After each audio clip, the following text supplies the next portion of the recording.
Hi guys, welcome to Tara V03P. நம்ம இன்றைக்கி என்ன பார்க்க போகிறோம்னா ரம்ஜான் நோன்பு கஞ்சி தான் பார்க்க போகிறோம். அங்கே வீடியோக்குள்ளே போகலாம். கேஸ் ஆன் பண்ணிக்கோங்க. ஆன் பண்ணி குக்கர் அடுப்பில் வச்சுக்கோங்க. 2 ஸ்பூன் கீ ஊற்றிக்கோங்க. அப்புறம் ஒரு 5 ஸ்பூன் 6 ஸ்பூன் ஆயில் ஊற்றிக்கோங்க. ஸோ ஆயில் நல்லா சூடானதுக்கப்புறம் பட்டை, கிராம்பு, ஏலக்காய், சோம்பு இந்த 3ஐயும் போட்டுக்கோங்க. போட்டதுக்கப்புறம் பெரிய வெங்காயம், சின்ன வெங்காயம் 2ம் அரிஞ்சு வச்சுருக்கேன். ஸோ 2த்தையும் ஆட் பண்ணிக்கோங்க. 4 பச்சை மிளகா அதையும் ஆட் பண்ணிக்கோங்க. நல்லா ஆட் பண்ணதுக்கப்புறம் இஞ்சி பூண்டு பேஸ்ட்டும் போட்டுக்கோங்க. போட்டுக்கிட்டு நல்லா வதக்கி விட்டுக்கோங்க. வதக்குனதுக்கப்புறம் மட்டன் சுக்கா சொல்கிற மாதிரி தருவாங்க கடையில். ஸோ அந்த மட்டன் வாங்கி வாஷ் பண்ணி அதையும் குக்கரில் ஆட் பண்ணிக்கிறேன். ஸோ அதை கிண்ட கிண்ட கலர் டிஃப்ரெண்ட் ஆகும்.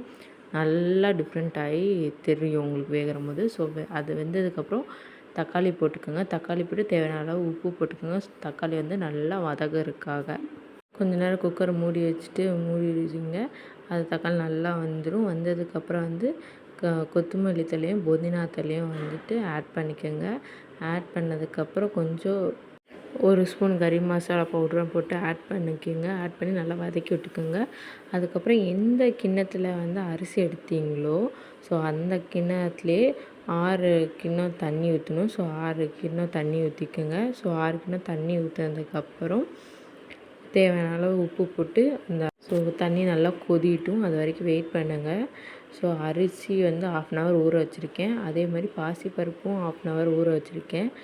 அரிசி 1 கப் எடுத்திங்கன்னா பாசிப்பருப்பு 1/2 கப் எடுத்துக்கோங்க. ஸோ 2த்தையும் நல்லா வாஷ் பண்ணி ஊற வச்சுட்டேன். ஸோ லைட்டாக கொதிக்க ஆரம்பிக்குது. இந்த ஸ்டேஜில் நம்ம அரிசி ஆட் பண்ணிக்கணும். ஸோ அரிசி நல்லா கொதிச்சிருச்சு. அரிசி ஆட் பண்ணிக்கலாம். ஸோ கொஞ்சம் கொஞ்சமாக பொறுமையாக பார்த்து ஆட் பண்ணிக்கோங்க. கையில் சூடு பட்டுற போது மஞ்சத்தூள் ஆட் பண்ணிக்கோங்க 1 ஸ்பூன். ஸோ மஞ்சத்தூள் ஆட் பண்ணுற போது எல்லோஷியாக நல்லா பார்க்குறக்கு நல்லாவும் இருக்கும். ஸோ மஞ்சத்தூள் ஆட் பண்ணி நல்லா இதாகிடுச்சு. தேவையான அளவு உப்பு போட்டு வச்சு விசில் போட்டு மூடி வச்சிடணும். 6 விசில் விடணும். ஸோ 6 விசில் விட்டதுக்கப்புறம் இந்த மாதிரி கிடச்சிரும். கடைசியாக தேங்காய் பால் 1 கப் ஊற்றிடணும். ஸோ தேங்காய் பால் ஊற்ற போகிறேன்.